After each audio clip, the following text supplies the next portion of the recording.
हरिओम. लाओत्सेचा ताओबोध योगदास श्री जयगणेश जोशी यांचे प्रवचन. अमर्याद अनंत आत्मब्रह्म. लाओत्से सांगतो की अंतराळाला कोपरा असत नाही. अंतराळाला कोपरा असणे शक्य नाही, कारण ते अमर्याद अनंत आहे. कारण कोपरा असला की आकाराला सीमा आली, मर्यादा आली. जर अंतराळाला कोपरा असेल तर ते इतर सामान्य भौतिक वस्तू जगतासारखे जड झाले. ते सूक्ष्म असू शकणार नाही, ते अजन्माही असणार नाही. ते निर्मित असेल आणि त्यामुळे ते नष्ट होणारे असेल. अंतराळ तर अजन्मा शाश्वत आहे. या अमर्याद अनंत अंतराळाला आपल्या ऋषींनी परब्रह्म असे संबोधन दिले आहे. ते सतत पसरत आहे, ते असीम आहे आणि म्हणूनच त्यात परमात्मा सामावू शकतो. कारण त्या अंतराळाची परब्रह्माची शक्ती, परम आत्मा ही अमर्याद आहे. ब्रह्म सतत पसरत पसरत कोठून तरी कोठेतरी जात असते. त्याचा प्रवास सुरू असतो, कारण ते परम चैतन्य आहे आणि चैतन्य स्थिर असू शकत नाही. परब्रह्म परमात्मा सतत नेमका कोठून कोठे प्रवास करत असतो याचा शास्त्रज्ञांना अजूनही थांग पत्ता लागलेला नाही.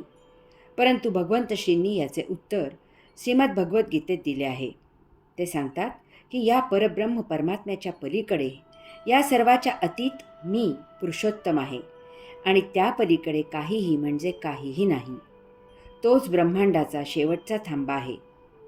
त्यामुळे परब्रह्म परमात्मा पुरुषोत्तमा सभोवती, भगवंत श्रींच्या सभोवती वर्तुळाकार फेरे घेत, प्रदक्षिणा घालत सतत यात्रा करत असतो. पुरुषोत्तम भगवंत श्री ब्रह्मांडाच्या केंद्रामध्ये योगधामी विराजित आहेत.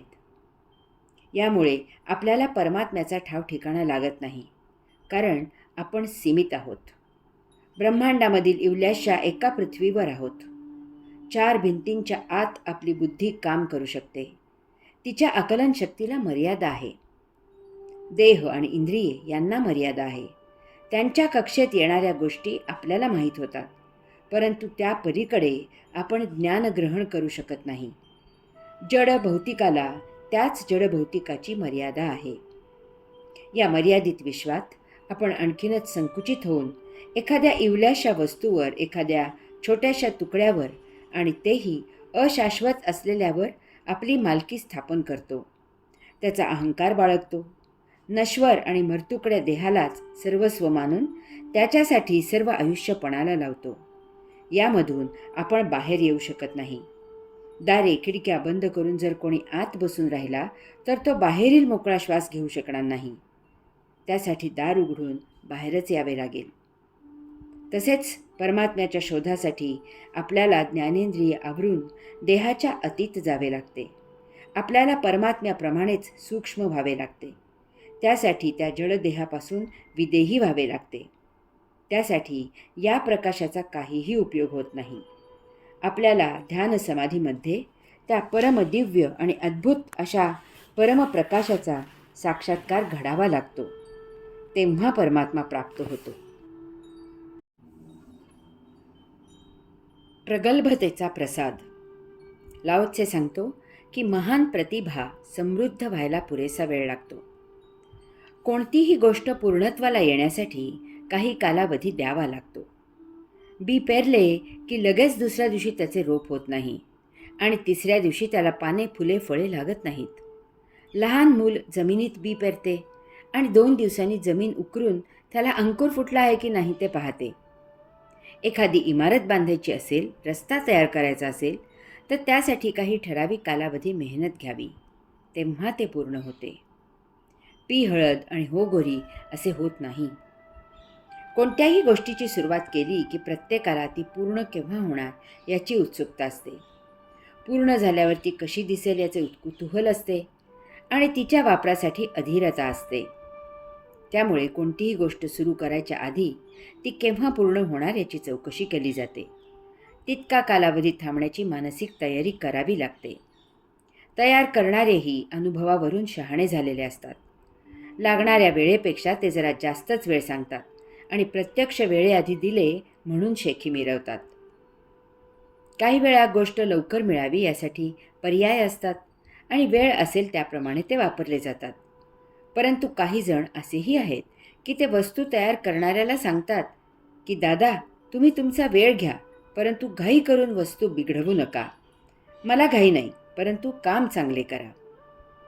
हे सांगणेसुद्धा अशा काही थाटात असते की त्या लकबीवरून त्यांना घाई नाही हे ऐकणाऱ्याला सहज उमजावे. मुलाला भूक लागली की ते आई भूक असा नारा देते. मग आई त्याच्यासाठी गरम गरम काहीतरी खायला करायला घेते. करत असताना ती माऊली दर 2 मिनिटांनी हा झालेच 2 मिनिटात असे प्रत्येक 2 मिनिटांनी सांगते. यात मुलाच्या भुकेची व्याकुळता टिकवून ठेवण्याचा तिचा प्रयत्न असतो. वास्तवात तिला पक्के माहीत असते की 15 मिनिटे लागणार आहेत, परंतु तरीही ती मधून सांगत असते, झाले एवढेच झाले की वाढतेच तुला. अध्यात्मात नेमके हेच घडते. मुमुक्षू जेव्हा साधक होतो आणि ध्यान लावायला सुरुवात करतो, तेव्हा त्याला काही ठराविक कालावधीनंतर लगेचच साक्षात्कार व्हावा अशी उत्सुकता असते. दररोज त्याचा धीर सुटत असतो. ती प्रकाशाची झलक कधी, हाच विचार करत ध्यान लावणे सुरू होत असते. नेमकी हीच त्याची अधीरता त्याला साक्षात्कारापासून दूर ठेवत असते. यामुळेच ध्यान लागत नाही, लागल्यासारखा भास होत राहतो. अशा वेळी योगगुरू त्याला धीर देतो की ध्यानधारणा सुरू ठेव. असे केलेस तर पुढील जन्मी साक्षात्कार होईल, कारण साक्षात्काराचेही विचार शून्य होणे गरज असते. ही ती वेळ जाणता येत नाही, यावी लागते. हरि ओम.